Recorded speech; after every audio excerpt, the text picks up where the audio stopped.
So this is the 2110 GMT edition of the Khoodeelaar television channel, broadcasting under the banner of the Baby Angel Geronimo editions, only on the internet, not on satellite, not on terrestrial, and not on the cable.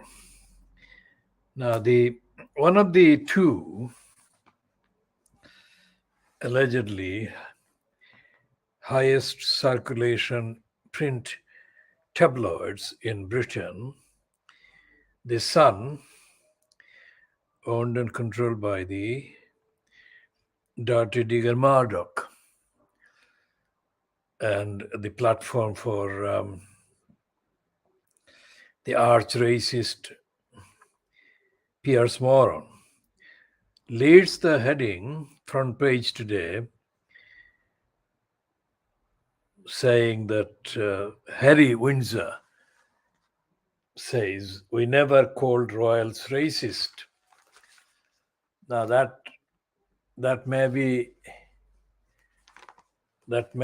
a kind of play on words. They may not have called them racist by using the word racist, but that is what the game has always been about.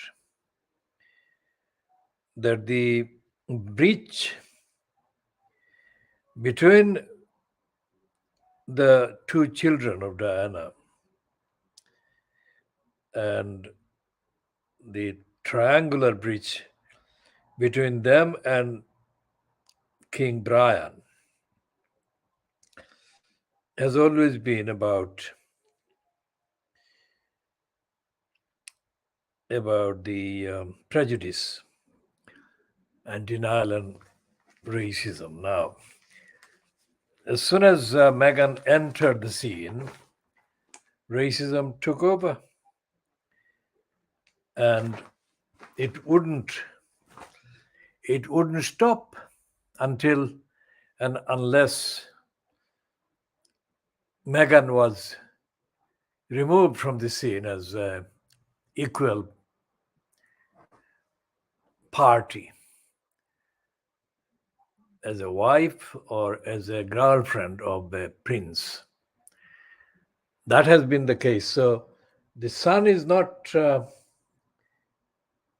agreeing with this, but they've run the front page. Harry's bizarre TB claim, and that claim is contained in the interview with Harry's friend, ITV's Tom Bradby. Now, even Bradby was stunned, according to the Sun, and many people would be. But essentially, the monarchy in Britain is racist, has been racist, and by definition, it will always be racist. Additionally, there is no movement in the United Kingdom, not among the so called accepted political kind of agencies of the establishment. The agency is now included in the list, of course, represented by Keir Starmer. There is no movement to get rid of the monarchy. The only way the monarchy will be got rid of will be by the intervention of a third element or third factor, as has happened in the cases of many. Most of the countries that have become independent of the empire and imperialism, especially in 1947 in the subcontinent, the independence have been fought for, but they have not been achieved by the fightings. They've been achieved by other factors intervening. For example, the so-called Second World War, the so-called Western War, the Nazi war, and the realignment of the various forces, and the depletion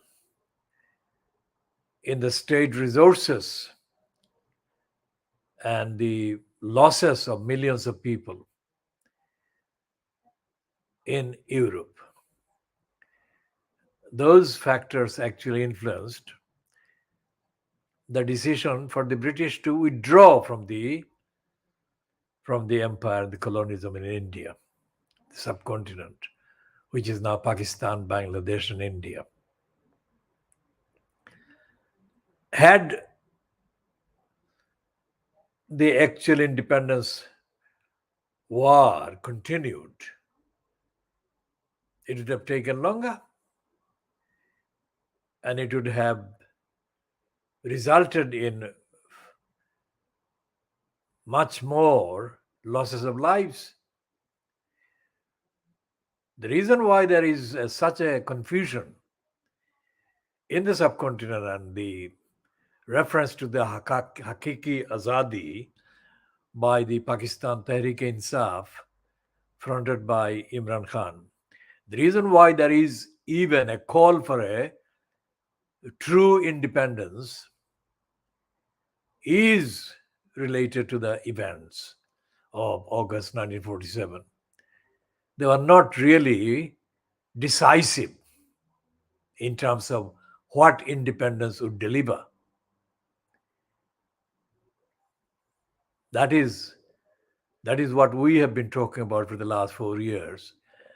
And contextually, the 75 years of the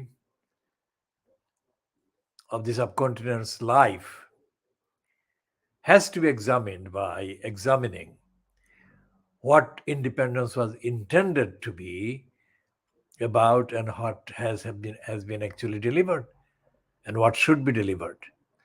That is why what Imran Khan's Tehreek-e-Insaf is talking about is coming nearer to the question. Not anywhere near enough, but that's where it is coming. The role of the Windsors in perpetuating racist imperialism is undeniable. And Harry, by making the boast about killing 25 Afghanis, has just reinforced that role, the fact of that role. Whatever the internal so called family disagreements, between him and his brother and him and his father, or him and Charles,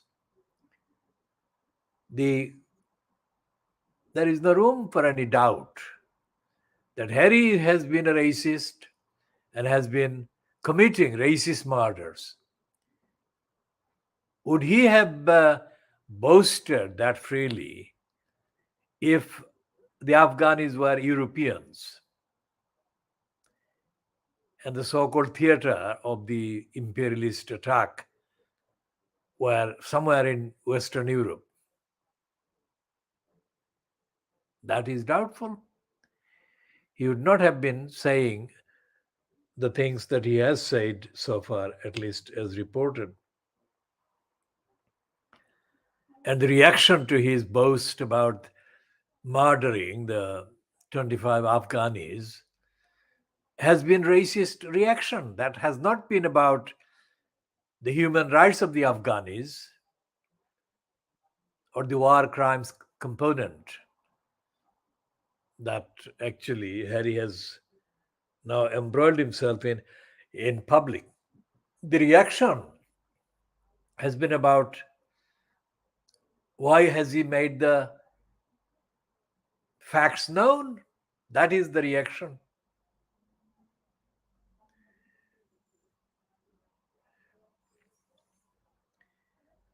Now, taking this commentary to the local levels and the presence of the migrants, so called, or the migrants are one of the groups of people. Immigrants, migrants, refugees, asylum seekers, and all the rest of it. All these classifications are about empire, imperialism, and the Western imperialist domination of African and Asian countries and economies, and the robbery of the resources from those continents. The true independence or Hakiki Azadi is about the resources, not only the physical material resources, but also the political, the ethical resources, the moral resources as to who has what say in what happens to the country, what happens to people. Today's Times newspaper website has carried one piece about Claire Perry, one conservative MP, who is reportedly defecting in terms of loyalty, not necessarily in terms of actual membership, but so far, Claire Perry has been reported as having praised Keir Starmer. Now, Keir Starmer has been also praised by Matthew Paris, the fanatic anti-Muslim criminal who attacked the people of Bethnal Green and Bow constituency in 2005 after the election of May 2005, at which self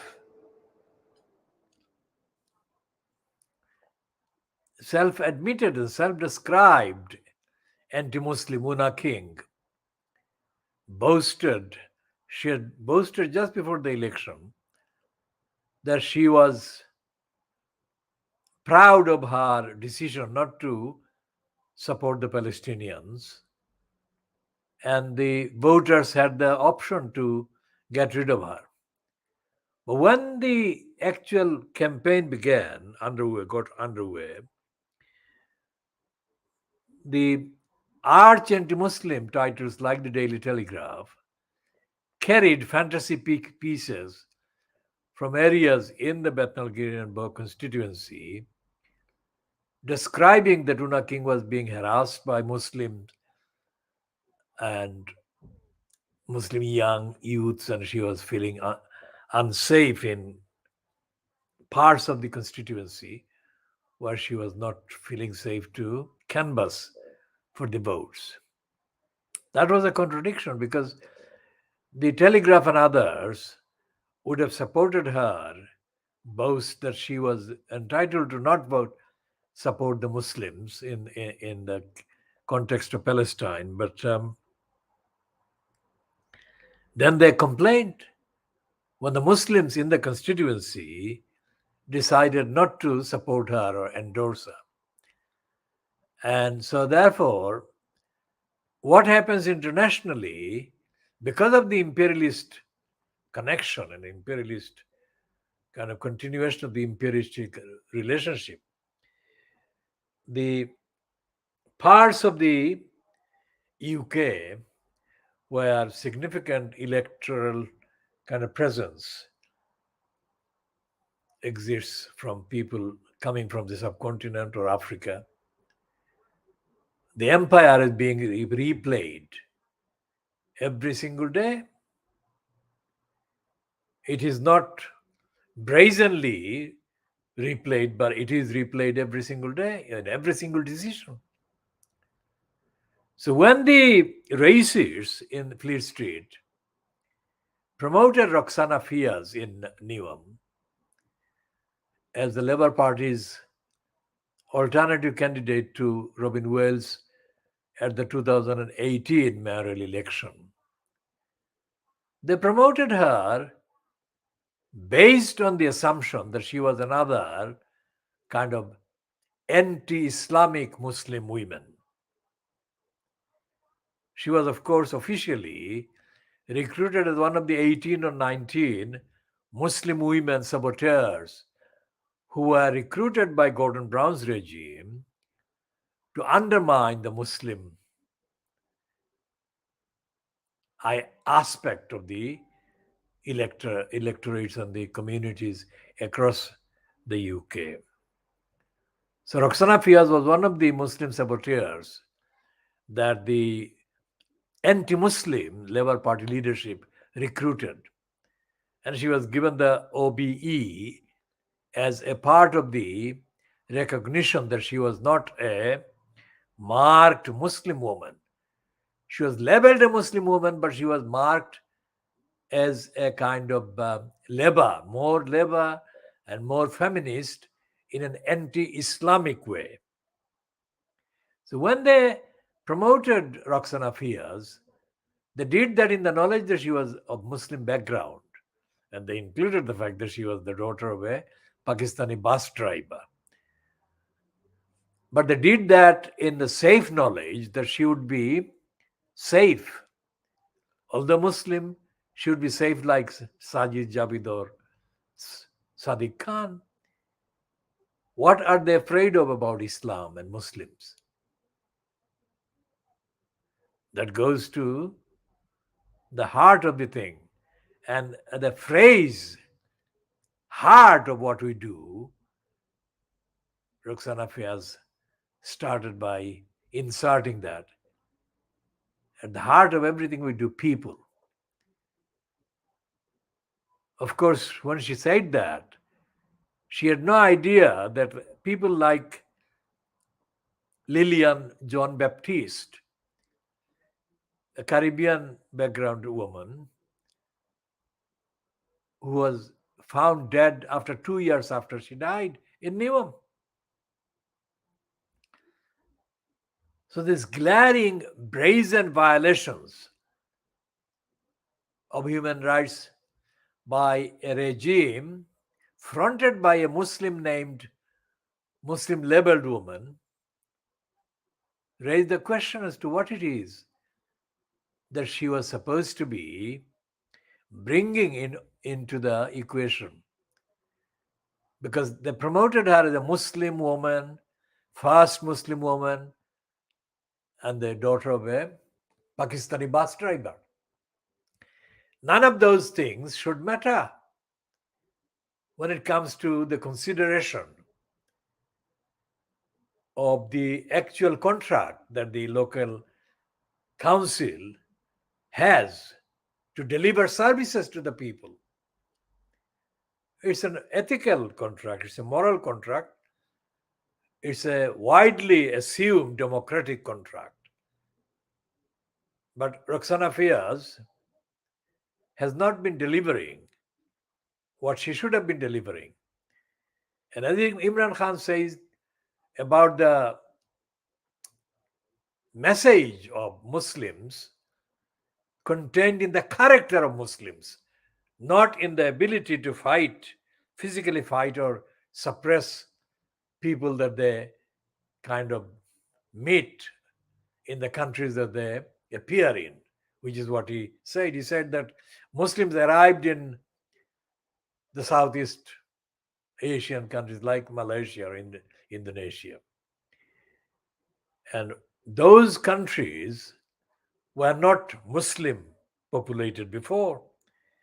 But looking at the character, the high character of Muslims, the people became Muslims. So that's the quality. So, what is Roxana Fia's offering as a Muslim, either labeled or Muslim as a stooge of the anti Muslim agents and agenda operators in the Labour Party? She's not delivering to Muslims, she's not delivering to Hindus, she's not delivering to the people from the Caribbean background who are mainly Christian. And what she's doing is staying in post. For example, looking at her Twitter kind of post or handle, it is clear that she is sucking up to the Labour Party's current upcoming kind of narrative, which is that as the Conservatives are already preparing, because in the Times on Saturday, George Osborne was given a platform to endorse Rachel Reeves. Now, Rachel Reeves is a Labour colored woman, but she is completely conservative and she is not very bright either. So the reason why George Osborne feels confident in promoting Rachel Reeves as the first woman chancellor of the Exchequer is obvious. The Conservatives have nothing to fear from Rachel Reeves because she's one of them.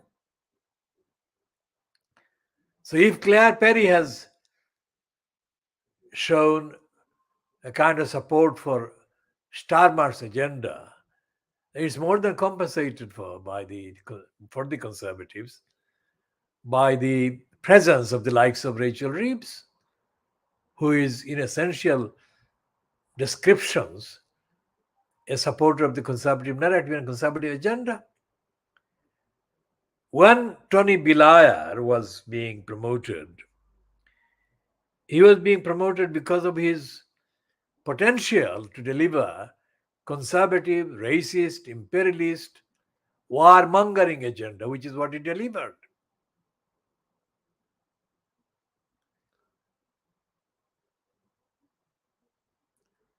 It's a collective description. What happens day to day, person to person, in the context of a local council like Newham is never reported. As Adrian White admitted at do for the propaganda sheet called Newham Voices, where Ruxana Fiaz was effectively the chief guest,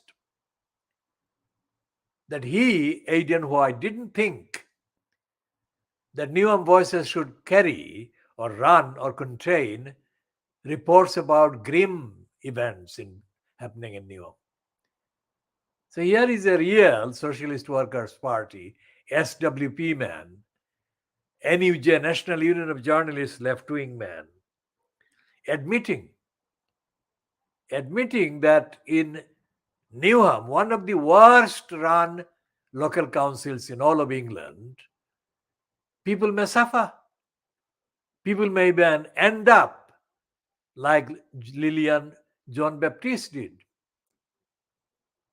But he doesn't have any urge to investigate those. And he hasn't.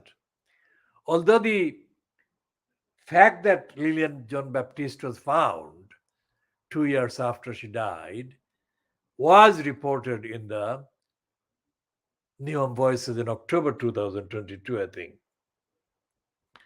There has been no follow up, there has been no query as to what actually goes on within Neom Council, what actually goes on in the local, really local day to day, NHS, medical center, health centers, in the Neom hospital, and so on.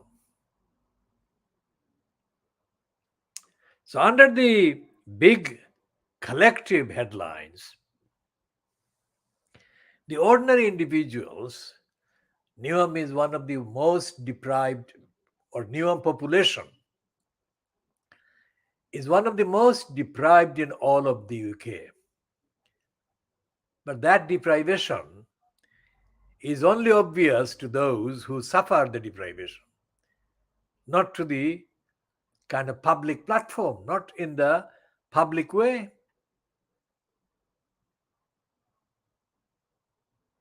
And Ruxana Fiaz is very much a scripted leader of the Borough Council.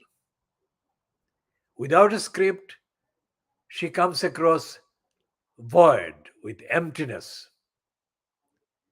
With a script, she comes across as the mayor, as she is expected to come across.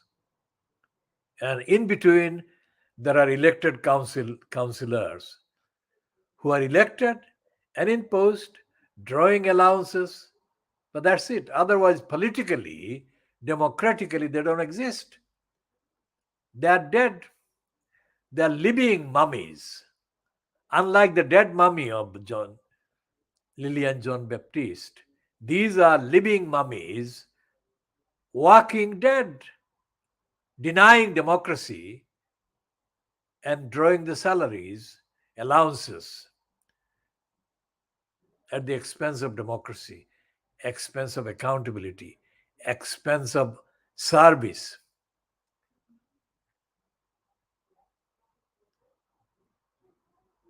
Neom Council is the subject of continuous references in talks about deprivation, in reports about deprivation, so much so that the United Nations so-called envoy on deprivation chose Newham as one of the locations he visited during 2018 when he toured the United Kingdom as part of the investigation into deprivation and poverty in the UK.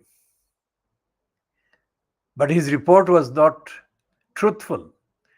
His report was not truthful in telling the truth about the extent of deprivation, the causes and causers of deprivation, which we shall be talking about more in the next editions. This is 28 minutes 33 seconds.